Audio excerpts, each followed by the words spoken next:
Nous sommes place de Loches avec Glenn pour l'atelier participatif papier végétal. Bonjour Glenn. Bonjour. Alors Glenn, petite présentation personnelle d'abord et après on rebondira sur l'atelier participatif, en quoi consiste le papier végétal, les techniques utilisées, tout ça. Ok, ça marche.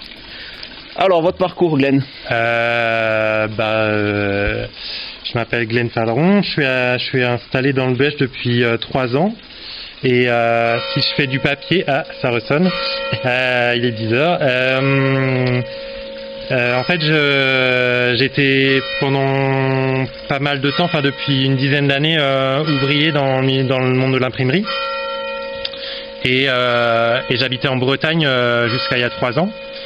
Et à la fois c'était mon métier salarié de bosser en imprimerie, et à côté avec des amis à Brest aussi j'avais monté un atelier artisanal de papier qui existe toujours là-bas, et un peu passionné d'artisanat et de faire des choses par moi-même. Et du coup, quand je suis arrivé dans le Bèche, je me suis dit que j'aimerais bien continuer à avoir une activité autour de cet univers, mais que je puisse aussi maîtriser seul, parce qu'une imprimerie c'est lourd à mettre en place. Et j'avais cette idée du papier, qui est un truc qui m'intéressait depuis longtemps, de savoir en fabriquer. Je me suis formé rapidement dans un moulin qui en fabrique traditionnellement. Et voilà, et j'ai bricolé mon matériel avec ce que j'avais vu là-bas pour faire un petit atelier de fabrication papier artisanal. Très bien. Le matériel justement, parlons-en. Qu'est-ce qu'il faut pour faire du papier? Pour fabriquer du papier, du coup c'est la fabrication du papier à l'ancienne. Enfin, moi j'utilise la technique, en tout cas c'est copié sur la technique de fabrication un peu traditionnelle de l'Europe. Le papier qui a été fabriqué en Europe depuis la fin du Moyen-Âge jusqu'au 19e. Et du coup, il faut donc une préparation de pâte à papier qui peut être, comme moi je fais de manière très simple, du papier recyclé, donc des vieux papiers broyés en bouillie, qui font une pâte et qu'on redilue dans un grand bac d'eau. Et ensuite, on vient chercher les feuilles avec ce qu'on appelle une forme à papier.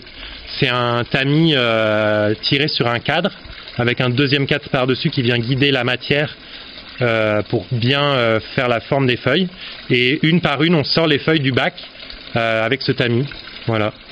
Tamis, il y a différentes tailles, on sort le format qu'on veut en fait. Voilà, c'est ça. Et moi, pour le format de mon atelier itinérant, comme j'amène là, du coup c'est un petit bac, donc j'amène ma petite forme à papier qui fait 20 cm sur 20 cm à peu près, qui fait des feuilles de ce format-là. Oui, presque un A4. C'est une forme carrée qui n'existe pas vraiment, que j'ai bricolé.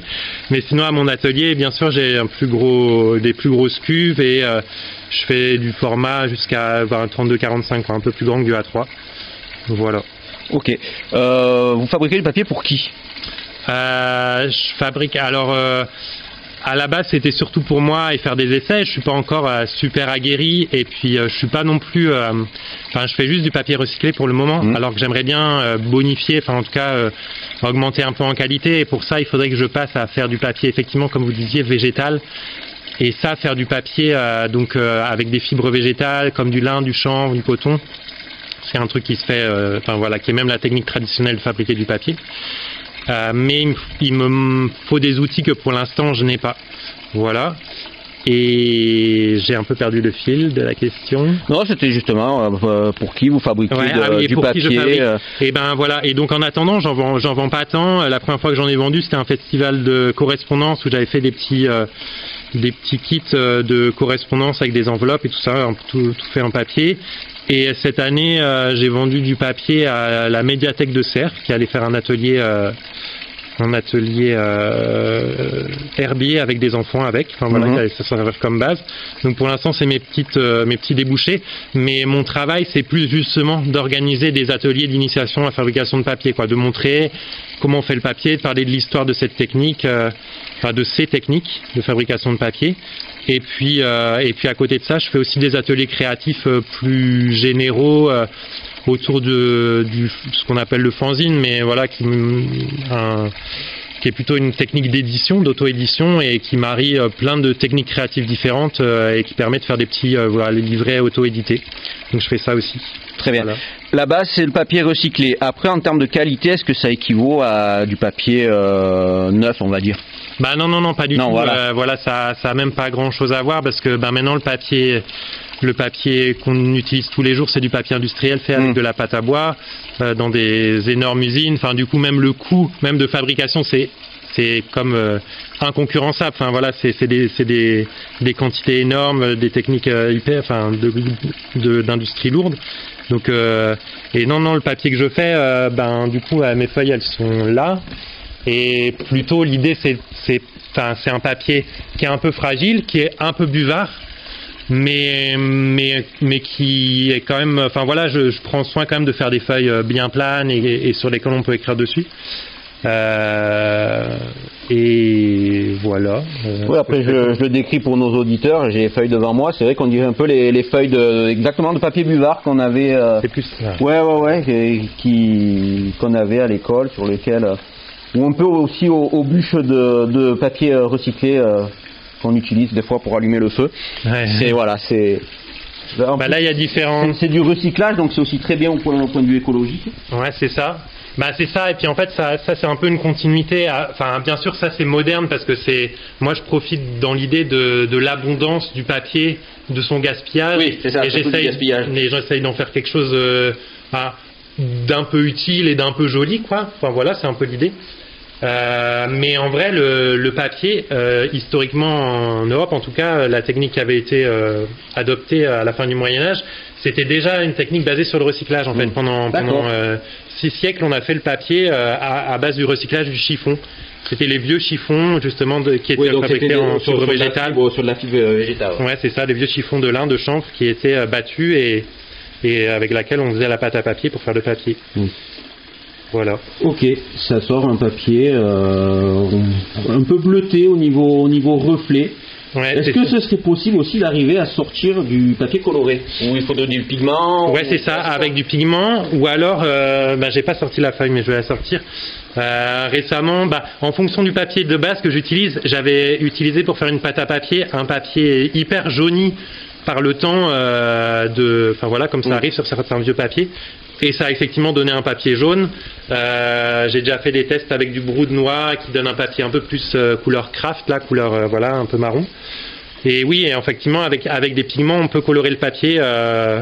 On peut aussi colorer le papier. Il y a énormément donc de possibilités. Voilà, c'est ça. Et puis, souvent, ce qui est plaisant à faire avec les gens dans les ateliers créatifs, c'est faire aussi des incrustations végétales. Enfin, souvent les gens, parce que ça permet avec des fleurs ou des feuilles sèches, quand on les mélange directement à la pâte à papier, de les intégrer aux feuilles et voilà, de les embellir. De la feuille pour faire de la feuille. Voilà, c'est ça. Exactement, des feuilles végétales, ouais. Ok, c'est une très belle idée. La mise en place, donc si demain quelqu'un veut en faire chez lui, c'est quand même relativement abordable. Ouais, c'est hyper abordable et d'ailleurs moi c'est un peu ça que je veux montrer aussi. Enfin, je cherche pas. On peut faire de l'art avec pas grand chose, avec la matière recyclée. En pratique c'est gratuit. Enfin, il y a tellement de papier autour de nous. Enfin, c'est très facile à en trouver. Enfin, la matière première. Et après, moi le tamis, je l'ai bricolé. Je peux montrer aux gens comment je l'ai fait, mais c'est vraiment pas très compliqué. Et après, la seule opération que des fois les gens qui fabriquent du papier n'ont pas forcément ou ne maîtrisent pas, c'est la presse. Et c'est vrai que c'est une opération importante. Donc c'est une fois qu'on a tiré des feuilles, on les monte un peu en pile comme ça, en les séparant avec des intercalaires, des feutres, on appelle ça, mais même si c'est pas en feutre toujours. Et quand on a monté cette pile, on la presse entièrement, on presse une dizaine, quinzaine, jusqu'à 50 feuilles d'un coup, ou plus si on a une grosse presse. Et ça sert à enlever un maximum d'eau, même si après il reste de toute façon à faire encore sécher les feuilles une à une, mais à perdre déjà le maximum d'eau, et ça va aussi aplanir les feuilles et les rendre bien homogènes, quoi. Et ça, des fois dans le fait maison, c'est pas toujours une opération qui est faite, et voilà, si j'ai un conseil à donner à des gens qui veulent faire du papier maison, de se trouver une petite presse de notaire ou un truc comme ça, ça fait du papier de meilleure qualité facilement, quoi. Pour faire une feuille comme vous avez sorti là avec le petit cadre que vous avez fait, il faut combien de feuilles de papier recyclé? Là par exemple pour le papier la pâte à papier que j'ai préparée ce matin, j'ai dépioté l'équivalent de 2 romans, je crois à peu près, enfin 2 bouquins, des bouquins, voilà. Et avec ça, je pense qu'on peut faire une 50aine de feuilles peut-être.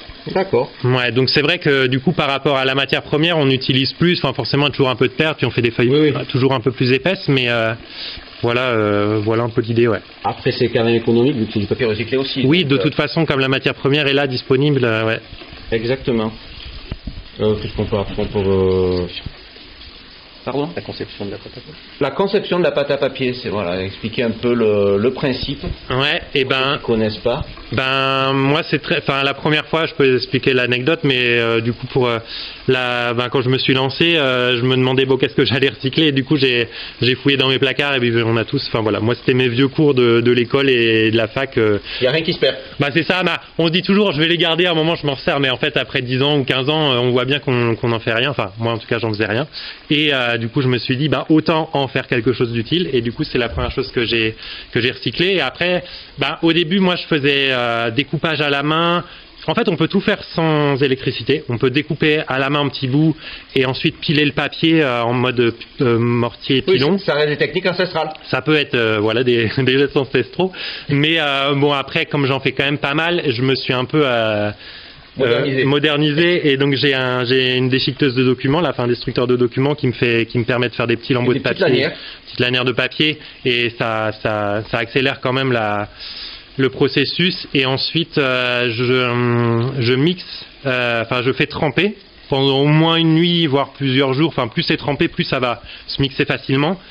Et pareil, si les gens veulent essayer, petit conseil, parce que souvent les gens font au bras mixeur, et ça c'est pas top. Enfin, on abîme vite le moteur des bras mixeurs, et moi j'utilise plutôt un blender dans lequel je commence par mettre de l'eau.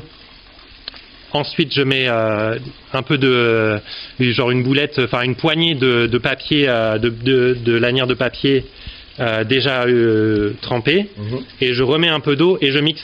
Et si je dis de mettre de l'eau avant, c'est pareil, petit conseil, mais c'est pour éviter qu'il y ait directement le papier autour des lames et que ça abîme le moteur trop vite. Donc de l'eau, et pas hésiter à faire une pâte à papier un peu liquide, un peu dilué, et ça ménage un peu le matériel, quoi. Très bien. Est-ce qu'il faut après avoir des capacités ou des aptitudes particulières pour fabriquer du papier, ou c'est à la portée, de n'importe qui?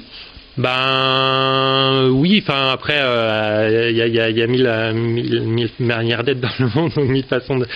C'est pas forcément tout le monde qui pourrait ou qui ferait faire le papier, mais globalement c'est une technique quand même assez accessible.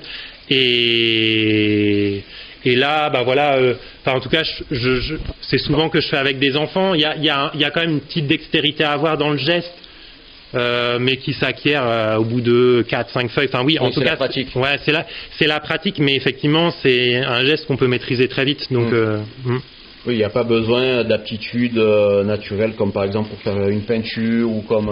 Non. La base du papier, c'est une technique très basique, artisanale, et en soi, même si on n'a pas d'idée, on n'a pas besoin d'être créatif. Mais après, si on a de la créativité à exprimer, on peut aussi faire des choses créatives avec le papier. Des horizons. Ouais, voilà, c'est ça. Très bien. Quelque chose à rajouter ça fait un petit quasiment un quart d'heure. Regardez, un écureuil. Ah ouais, en direct, un petit écureuil qui vient voir. Je pense qu'il a senti peut-être la pâte à papier. Il cherche à manger. On va essayer de l'interviewer. Non, je sais pas. Merci Glenn.